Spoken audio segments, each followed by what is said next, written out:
Dando continuidade, então, quero chamar aqui Natália Ferreira Antunes para falar sobre ambiente alimentar e obesidade infantil. Existe relação?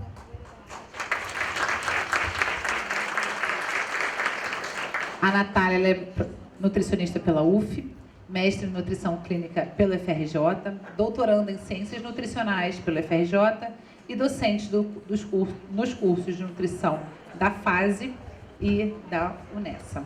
Obrigada, gente. Boa tarde. Boa tarde ainda. Queria agradecer a Manuela, que fez o contato direto, mas também a todo o CRN pelo convite. Assim, fiquei muito feliz, muito honrada em poder vir aqui falar para nutricionistas, estudantes, de um tema que para mim também é muito particular. Assim, eu gosto muito da área materno-infantil, trabalho com a área materno-infantil e o desafio foi falar sobre ambiente alimentar e aí linkar isso com a obesidade infantil tem tudo a ver. Então, acho que eu vim trazer algumas informações, alguns materiais mais atuais para que vocês tenham subsídios também para entender qual é a magnitude desse problema atualmente. Hoje, a gente contextualizar um pouco o que seria ambiente alimentar, eu trouxe algumas reflexões em termos de conceito mesmo, porque eu não sei se todo mundo tem a ciência do que seria esse conceito, que é um conceito amplo, que traz hoje a ideia de que é um contexto físico, econômico, político, sociocultural, em que os consumidores interagem com o sistema alimentar para que a gente consiga adquirir, preparar e consumir os alimentos. E hoje o ambiente alimentar envolve vários cenários, então temos espaços físicos, onde a gente tem compra de alimentos, onde adquire os alimentos, recursos e infraestrutura do ambiente, determinantes individuais. Então nós temos hoje o que vai determinar essas escolhas alimentares, como por exemplo a renda, a escolaridade, as habilidades culinárias, as normas políticas e socioculturais. Então, isso é muito amplo e aí a gente vai tentar puxar um pouquinho para a parte infantil, que é tão importante quanto qualquer outro cenário. Mas antes disso, falando sobre os ambientes, né, então nós temos o ato de se alimentar, o eating environment, que seria o ato de alimentação, onde a gente engloba a sociedade, a cultura, e também o food environment, que seria aqui os fatores que vão se relacionar diretamente aos alimentos, como por exemplo, onde eles são dispostos, onde a gente tem a oferta desses alimentos, e hoje também relacionando ao tamanho de embalagens, as porções, a gente está aí numa discussão de rotulagem agora. Então, isso tudo tem a ver com esse ambiente e isso se relaciona muito também à obesidade. Aqui deu uma desconfigurada, mas só para que a gente consiga entender algumas nomenclaturas que se relacionam ao ambiente alimentar. Hoje, não sei se vocês têm também o conhecimento com relação a essas nomenclaturas, nós temos o deserto alimentar, o oásis e o pântano alimentar. E aí eu queria partir dessa reflexão. Será que vocês, onde vocês gostariam de viver? Em que cenário vocês gostariam de viver hoje? Possivelmente no oásis, né? E vocês já imaginam que o oásis é aquele ambiente assim que a gente gostaria. Mas aí falando sobre deserto alimentar anteriormente, seriam áreas onde a gente não tem o acesso ao alimento que tem uma composição para uma composição adequada para uma dieta saudável. E isso tem uma relação forte também com disponibilidade e acessibilidade. Inclusive, quer dizer o tamanho, o local, assim, onde você se encontra, se você tem disponibilidade próxima a alimentos que possam compor uma alimentação saudável, porque a gente fica o tempo inteiro reforçando a ideia de que a alimentação tem que ser saudável. Mas será que eu tenho disponibilidade? Será que essa pessoa tem condições de chegar até o ambiente, até esse local para adquirir esse alimento? Então, essa seria a ideia quando a gente fala de deserto alimentar. E nós temos aqui o mapeamento dos desertos alimentares no Brasil e são publicações até bem recentes e que traz um pouco a ideia para a gente de que, à medida que eu tenho um porte cada vez maior dos locais, né, dos municípios, dos estados, eu tenho um número maior de estabelecimento que vende alimentos ultraprocessados. E isso também, à medida que eu diminuo os estabelecimentos que vendem alimentos in natura. E isso a gente consegue ver a partir desse documento técnico e que isso vem se apresentando para documentos, para locais, por exemplo, de pequeno até a metrópole. A gente consegue ver claramente a redução aqui da proporção de alimentos in natura sendo disponibilizados nesses estabelecimentos, ao passo que os alimentos ultraprocessados ganham força. E aí a gente começa a desenhar um pouco a ideia da obesidade, a ideia de que nós podemos moldar esse estado nutricional a partir do acesso ao alimento. E aí, falando do Oásis, né? O Oásis, aquele local que todos nós gostaríamos de viver, que seria áreas onde nós temos, assim, grandes empresas ou grupos interessados em apoiar estilos de vida com característica mais saudável. E aí a gente vai buscar se tem locais realmente, locais mais desenvolvidos, dentro mesmo de um próprio estado, que você tem acesso a grandes redes que vendem hortifrutis, ou então, aqui, eu faço uma relação muito forte, até peguei essas fotos da Austrália, porque lá tem grandes mercados de orgânico, então a política do orgânico é realmente assim, muito forte, de alimentos saudáveis, e que a gente poderia, né, trazer isso para cá também. E a gente tem alguns poucos locais assim, mas isso realmente não é uma realidade, não é grandemente divulgado, difundido aqui no Brasil. E aí, falando sobre pântano alimentar, que seria onde a gente também se encontra, que seria o local aqui, na verdade, a exposição excessiva a estabelecimentos que têm alimentos não saudáveis. E aí eu trago aqui uma referência do nosso guia alimentar maravilhoso, tão bem conceituado, de que nós temos hoje uma ampla divulgação do ultraprocessado, né, dos alimentos que não têm uma qualidade nutricional tão interessante, e que isso traz para a gente a ideia de que nós vivemos hoje, aqui no Brasil, grandes áreas de pântano alimentar e de deserto alimentar também. E, claro, vamos tentar buscar sempre as nossas áreas de oásis para melhorar a alimentação da nossa população. Então, eu trouxe alguns documentos que eu vou assim, deixar como referência para que vocês leiam e se apropriem desses detalhes. E estão todos disponíveis na internet. Então, os documentos do Alimentando Políticas e do IDEC traz aqui essa magnitude do que a gente tem vivenciado. Então, falando sobre que nós vivemos entre desertos e pântanos. E aqui foi um estudo de Jundiaí com 650 comércios lá de São Paulo, e que trouxe essa ideia aqui de que 87% dos comércios vendem comida industrializada não saudável, ou seja, comida ultraprocessada. E que em áreas de média e baixa renda, 22 vezes mais estabelecimentos que priorizam a venda de ultraprocessado. Então, é uma inversão, né, teoricamente. A gente poderia ter nas áreas de menor poder econômico, áreas de maior cultivo, de maior acessibilidade, isso não vem acontecendo. E aí, deixo para vocês essa referência para uma reflexão posterior, para que vocês consigam se apropriar melhor desses estudos. Na verdade, esse documento veio a partir desse estudo aqui, que é um estudo também bem recente, agora de 2018, falando sobre centro e periferia, dizendo que sim, nós temos aqui nos grandes centros áreas de média, alta renda, com estabelecimentos que priorizam a venda de ultraprocessados, em quase 6 vezes. E em contrapartida, na periferia, nós temos aqui áreas de média e baixa renda que tem 22 vezes mais estabelecimentos que priorizam esses tipos de alimento. E aí é um cenário que para a gente, quando a gente pensa em estado nutricional, quando a gente pensa em nutrição, em acessibilidade, nos assusta, nos choca e que também pode representar para a gente medidas até posteriormente de saúde pública para a gente reverter esses cenários. Então, as situações elas vão se agravando cada vez mais, a gente tem cada vez menos exposição a alimentos in natura e uma preferência maior a alimentos ultraprocessados. Mas aí, como que isso vai se relacionar com a obesidade infantil? E que sentido isso pode se relacionar à obesidade infantil? E aí vamos buscar os relatórios, nós estamos vivendo a Agenda 2030, que fala sobre os Objetivos de Desenvolvimento Sustentável.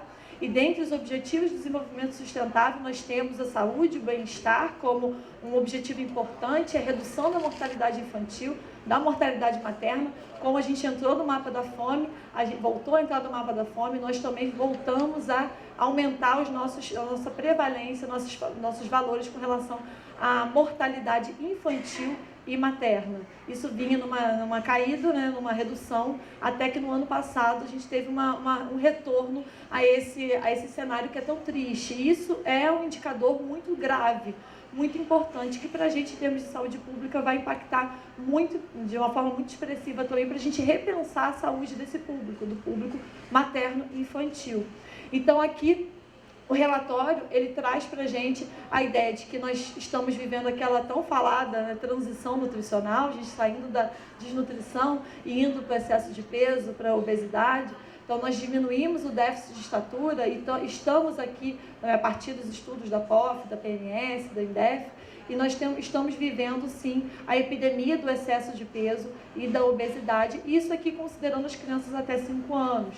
Eu corri hoje porque saiu esse relatório pelo Instituto Desiderata, hoje cedo, eles lançaram lá aqui no museu, acho que foi no Museu da Manhã, e infelizmente eu não consegui participar, mas eles lançaram um panorama de obesidade em criança e adolescente, está disponível no site deles, e aí trazendo aqui a reflexão com relação ao município do Rio também, já que a gente está hoje falando aqui, também o CRN4 também tem essa área, para trazer essa ideia de como nós estamos. Então aqui, para mostrar para vocês, nós deveríamos estar aqui em termos de excesso de peso, então sobrepeso, obesidade grave, para crianças e adolescentes de 5 e 19 anos, esse seria o nosso corte, o valor esperado.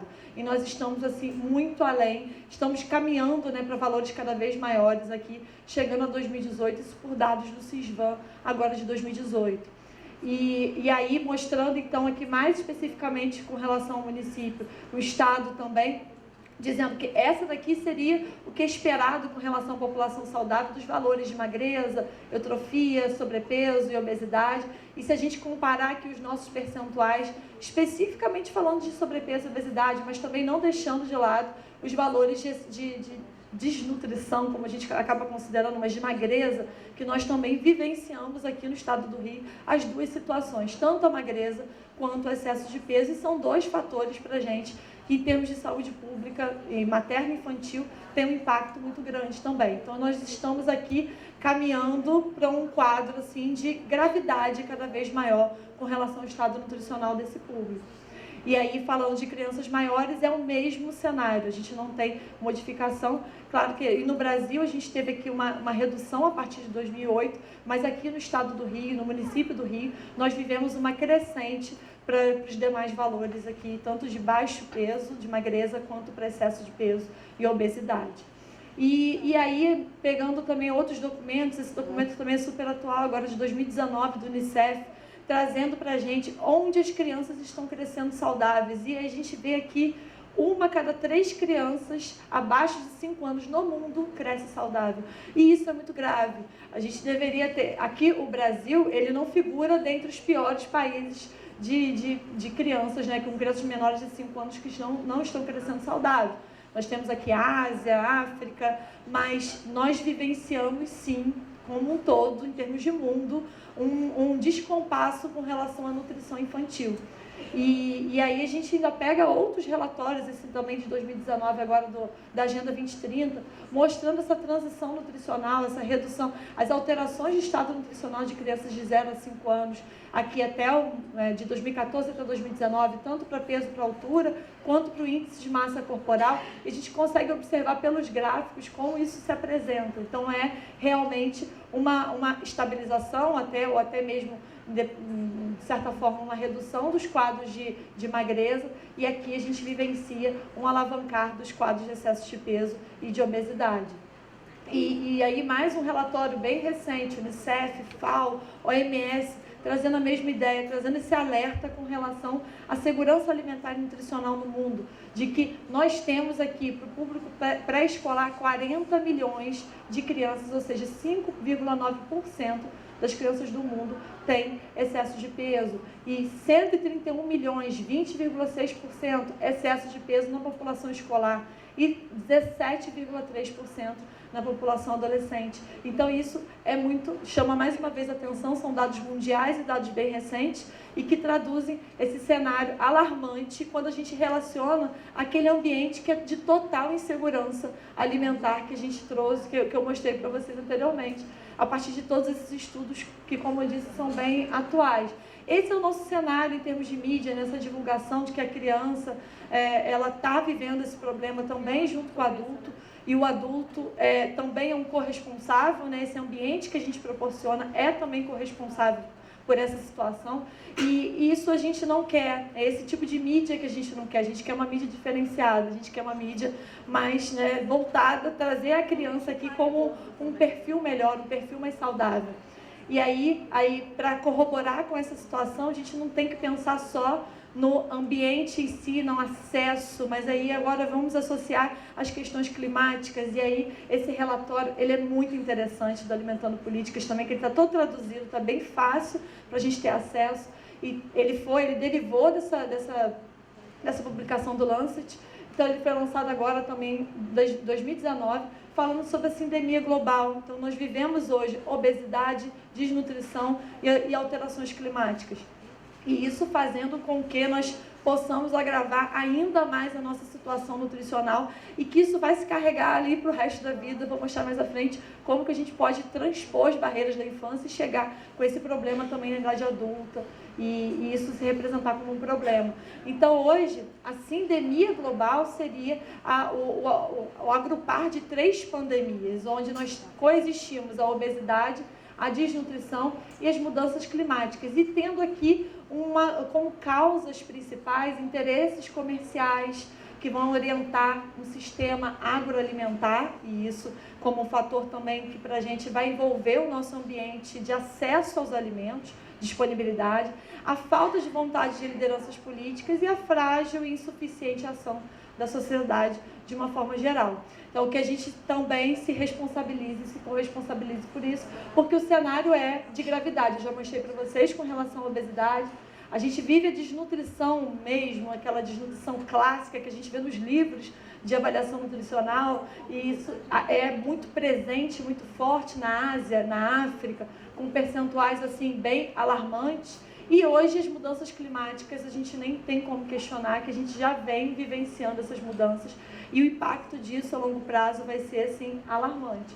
Essa figura ela traduz um pouco dessa relação. Então nós temos sistemas aqui mais básicos, como por exemplo a comida, o transporte, o nosso desenho urbano, o nosso solo, isso de uma dependência a partir de sistemas naturais e que influenciam diretamente aqui a obesidade, a desnutrição e as mudanças climáticas. Existe uma relação muito forte entre clima e desnutrição, na medida que nós, a partir de um clima alterado, nós podemos não favorecer ao acesso ao plantio dos alimentos, aí falando especificamente dos alimentos in natura também, mas hoje se estuda também essa relação entre clima e obesidade, como elas coexistem, como elas podem se interrelacionar. E que existe uma grande possibilidade disso se interrelacionar e da gravidade ainda ser maior.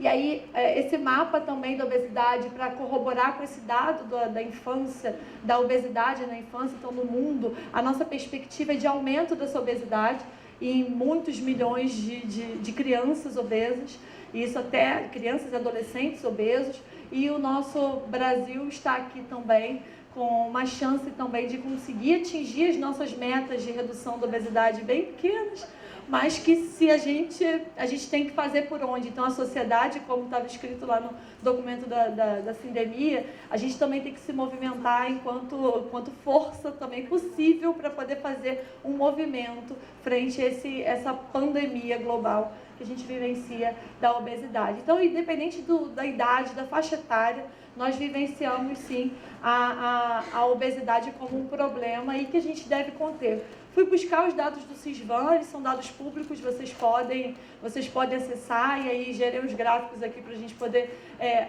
avaliar bem. Falando sobre aleitamento materno, não tem como não falar, o aleitamento materno é uma das formas de a gente prevenir a obesidade, e aí nós vivenciamos também hoje uma taxa assim muito, né, muito íntima, muito pequenininha, muito ínfima, perto daquilo que a gente gostaria com relação ao aleitamento materno no Brasil e nos demais estados brasileiros, que é como a gente pode observar aqui. E aqui a nossa meta seria, olha como a nossa meta seria linda, né? Se a gente conseguisse chegar valores aqui, um percentual de 70% de aleitamento materno exclusivo para crianças menores de 6 meses, a gente já estaria aqui reduzindo em muito as chances de obesidade. Mas aqui, como a gente pode ver, em termos de mundo, nós estamos bem abaixo daquilo que se espera. e dentre outros que a gente não vai ter como discutir aqui, dentre outros fatores, mas o aleitamento materno seria um fator para a gente tentar melhorar isso. E aí alguns documentos que o IPFAN vem trazendo também agora, falando sobre alimentação, e amamentação e alimentação complementar saudável, tentando fazer com que a gente tenha práticas mais sustentáveis de alimentação, que a gente proporcione para crianças de 0 a 36 meses uma situação, né, um ambiente de segurança alimentar também, para que elas tenham chance de não sofrerem com essa epidemia também da obesidade e fora outras doenças crônicas não transmissíveis. Isso protegeria a saúde de bebês, crianças, mães e também o nosso planeta.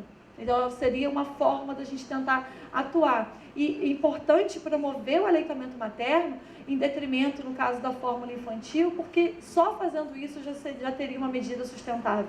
Uma medida de ajudar o planeta de certa forma. Porque se a gente for discutir fórmula também, falar dos impactos ambientais da produção de fórmula infantil, elas são super importantes, tem um momento de indicação, mas a gente vê hoje como uma primeira opção, muitas vezes, frente ao aleitamento materno.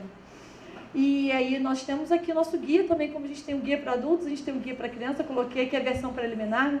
Mas está para sair agora em novembro a versão final do guia alimentar, e que é o nosso instrumento como um instrumento político também de proteção à alimentação da criança numa fase que é muito importante para o desenvolvimento de doenças, para programação metabólica, como a gente costuma também trabalhar. Então, aqui os dados do Unicef, trazendo aqui a amamentação como não apenas um trabalho da mulher, né? Mas aqui é uma conjuntura de processos, de grupos como um todo. Eu preciso de todo mundo atuando junto, desde o governo, desde os locais de trabalho, a comunidade, fazendo aqui um abraçar nessa mulher, nessa família que está lactante, para que a gente consiga aqui, no final das contas, atingir o nosso objetivo, que é melhorar as taxas de aleitamento materno.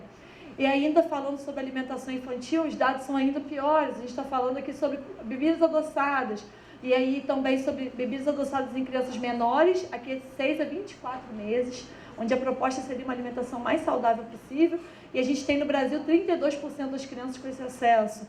Aqui falando sobre as crianças maiores, 68%. Ainda sobre o CISVAN, consumo de alimentos ultraprocessados, aí desde dos salgadinhos, biscoitos, ultraprocessados de uma forma geral, são dados que para a gente são impactantes porque não deveriam estar presentes na alimentação da criança e estão de uma forma assim muito forte. E cada vez mais chegando, porque, não sei se vocês já viram muito Além do Peso, mas ele é uma grande escola para a gente entender como a alimentação da criança está hoje. Quando uma criança ela não conhece batata, mas ela sabe o que é o salgadinho, que é feito à base de batata. Isso é o que se relata e é bem claro, e fora outros relatos que tem no filme, no documentário. Isso porque a indústria está chegando, ela consegue chegar, ela consegue transpor barreiras. É importante que ela as pessoas tenham acesso ao alimento, mas que alimento a gente está proporcionando em termos de acesso também. Ainda sobre esse documento aqui, trazendo uma ideia de que uma em cada 3 crianças consome um número mínimo de grupos alimentares possíveis, aquilo que é previsto para elas. Então, nós temos as crianças não consumindo aquilo que é mínimo, aquilo que é básico. Não recebem, 44% das crianças de 6 a 23 meses do mundo não recebem frutas e hortaliças. Que a gente bate na tecla sempre, quando prevê uma alimentação saudável, de que elas deveriam estar presentes também. E aí, os dados da última POF trazem um pouco a ideia disso, que a gente tem vivenciado uma mudança também de panorama com relação ao acesso aos alimentos. Então, cereais, leguminosas, a gente vê aqui uma redução assim, bem absurda desses grupos alimentares, que para a gente são base dentro da alimentação, e a crescente de outros alimentos, que não se especifica bem quais são, mas a gente já pode imaginar quais são os outros alimentos que estão entrando aqui com força dentro da alimentação dos domicílios, aí não especificamente das crianças. E aí, possivelmente, por ser um ambiente que as crianças vivenciam, é o alimento que elas têm acesso.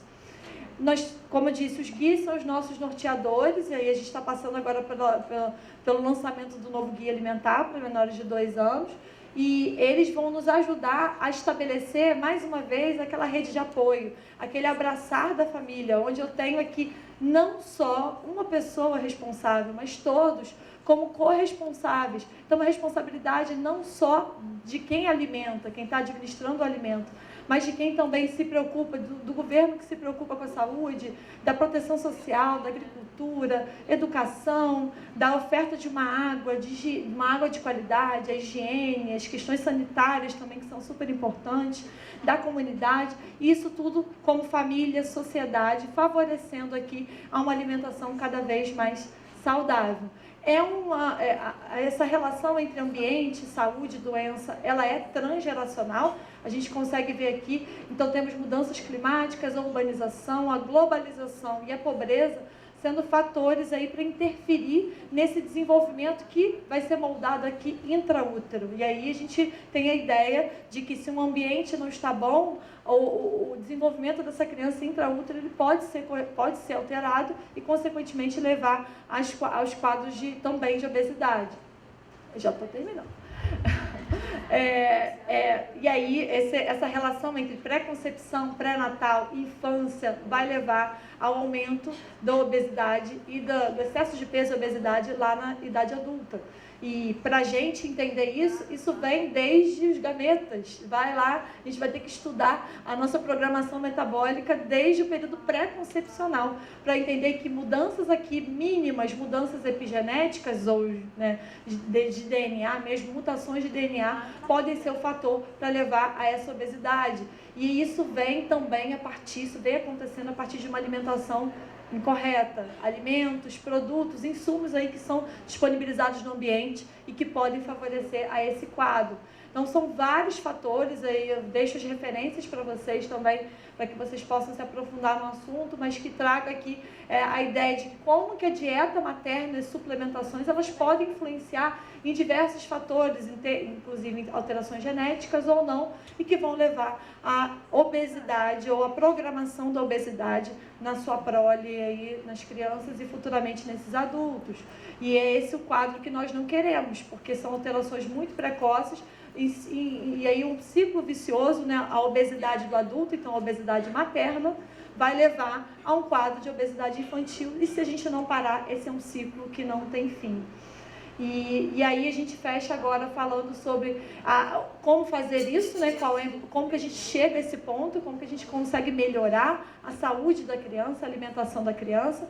Então nós temos que passar por alguns cenários, então capacitar as famílias, as crianças e adolescentes para exigir os alimentos mais saudáveis, incentivar os fornecedores de alimentos a fornecerem o que é certo para as crianças, né? E aí esse é um outro desafio muito grande. Mobilizar os sistemas de apoio para melhorar a alimentação e nutrição das crianças. Na verdade, antes disso, construir os ambientes alimentares mais saudáveis. E, no final das contas, a gente vai analisar esses dados para ver como que realmente a gente conseguiu atuar. Então, enquanto ambiente alimentar, a gente se inclui aqui nos passos 2 e 3. Então, nós estamos no meio do processo para, assim, no final das contas, conseguir conter essa epidemia que a gente já viu que está alarmante. Agora é tentar fazer alguma coisa. Porque o que a gente não quer é esse tipo de cenário. Será que essa situação aqui, será que é assim que a gente dá amor? Será que essa é a forma que a gente pode proporcionar amor? Ou a gente pode proporcionar de outras formas? Amar uma criança, amar uma pessoa, é proporcionar também para ela um ambiente alimentar saudável. Então, acho que eu queria deixar essa mensagem para vocês. Desculpa aí a correria, mas acho que as referências, se vocês precisarem de alguma coisa, eu deixo meu contato aqui, que eu posso encaminhar a referência para vocês. Obrigada.